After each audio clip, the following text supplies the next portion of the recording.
Hello, welcome back to Estrella Spanish, a Spanish learning curriculum for all learning levels. My name is Ellie, and today we'll be diving deep into subject pronouns, which are basically the foundation of Spanish grammar. Okay, so what exactly are subject pronouns? Well, a subject pronoun is a pronoun that replaces the noun as the subject of a sentence. So basically, it tells us who's doing the action. And in Spanish, these behave just like they do in English. So in English, subject pronouns are words like I, you, he, and she. So for example, instead of saying Maria speaks Spanish, then we could say she speaks Spanish, and she in this case would be the subject pronoun.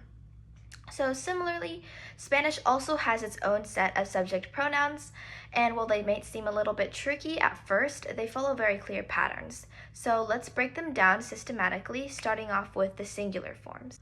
Okay, so first up, let's talk about the singular pronouns. So starting off with the most basic one, which is yo, which means I, so referring to yourself. So for example, if we were to use yo in a sentence, you could say yo soy estudiante, which means I am a student.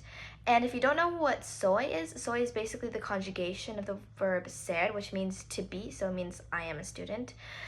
And if you're not super familiar with this verb, then I would encourage you to check out our other video, which is all about the verb ser.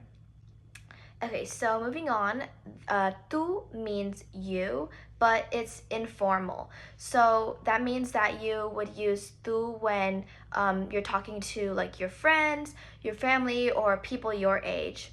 So as an example, tú eres inteligente means you are very intelligent.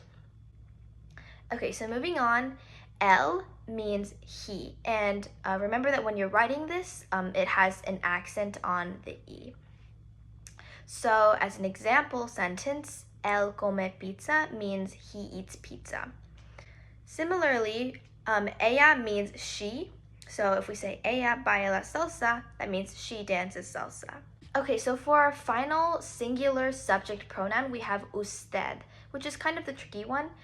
Usted is also a way of saying you, just like the one we just learned about, which is tú, but the difference is that usted is used for more formal settings, and this is really important to understand. So the difference between tú and usted, just to reiterate, it's all about respect and social context. So tú would be used informally with people that you're close to, like your friends, your family members, children, or peers that are the same age as you. And then usted shows more respect and formality. So you would use it when you're talking to elders, teachers, bosses, or people that you've just met. So for example, if I'm talking to my friend Carlos, then I could say, tú hablas español muy bien, or you speak Spanish very well, because he's like a friend and it's like more casual. But if you're talking to your teacher, for example, Señora Garcia, then I would say, usted habla español muy bien, using the more formal version of you, which is usted. Okay, so one thing to notice is that whenever we're using these subject pronouns in sentences, the verb form is always changing, and that's actually something that we'll probably get into in another video, but that's basically what conjugation is. Okay, so now that we've covered all of these singular subject pronouns, let's get into the plural subject pronouns when you're talking about more than one person. So let's start off with nosotros. This means we. But one thing that you should know is that if you're talking about a group which is all female, then you have to use nosotras with an A, replacing the O. So for example, if I'm with my friends who are all like girls, and we're like studying together, then what I could say is nosotras estudiamos juntos, which means we study together. But if I'm with like a group of people and there's at least one guy there, then I would use nosotros with an O. So I would say nosotros estudiamos juntos. So you only use nosotras when everyone in the group is female. Okay, so now moving on, we have vosotros, which you could say is like very similar in pronunciation to nosotros, but it means you all, and it's informal. And it's primarily used in Spain. You don't really see it used that much, besides like in Spain. And similar to nosotros, if the group is all female, then it becomes vosotras. So, for example, vosotros sois de Madrid. That means you are all from Madrid. Like, you all are from Madrid if I'm talking to like a group of people. Okay, let's move on to ustedes, which also means you all, just like vosotros. But this is actually where regional differences do matter. So in Spain, ustedes is formal and it means you all, while vosotros means the same thing, but it's used in informal situations. But on the other hand, unlike in Spain, in Latin America, ustedes is used for both formal and informal situations, and vosotros is not really used.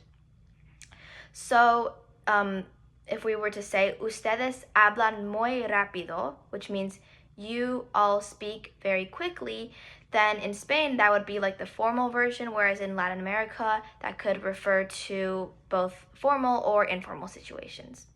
Okay, so now for our last two subject pronouns, we have ellos and ellas. So ellos and ellas, they both mean they, but ellos is used for males or mixed groups with like both males and females, whereas ellas is they for a group of like just females. So this rule is kind of consistent among like ellos, nosotros, and vosotros. Okay, so now let's talk about something that makes Spanish, I think, like a really elegant language, which is pronoun dropping. So in Spanish, the verb endings, or like the way we conjugate the verbs, often tell us who's doing the action. So we don't always need to state the pronoun explicitly. So, for example, we can say hablo español, which directly translated is like I speak Spanish. But in this case, you can notice that we actually dropped the subject pronoun, which was yo.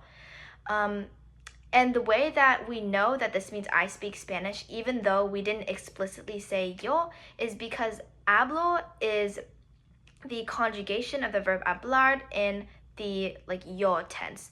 So we actually don't need the subject pronoun in this case. Just to reiterate, you can say yo hablo español, or you could also say hablo español, and both work perfectly. Okay, perfecto. So we typically only include the pronoun when we want to emphasize who's doing the action, contrast different people, or clarify meaning. So, for example, you could say, yo hablo español, pero tú hablas francés, which means I speak Spanish, but you speak French. And the reason that we're like including the subject pronouns here is because we want to contrast these two different people who are speaking two different languages.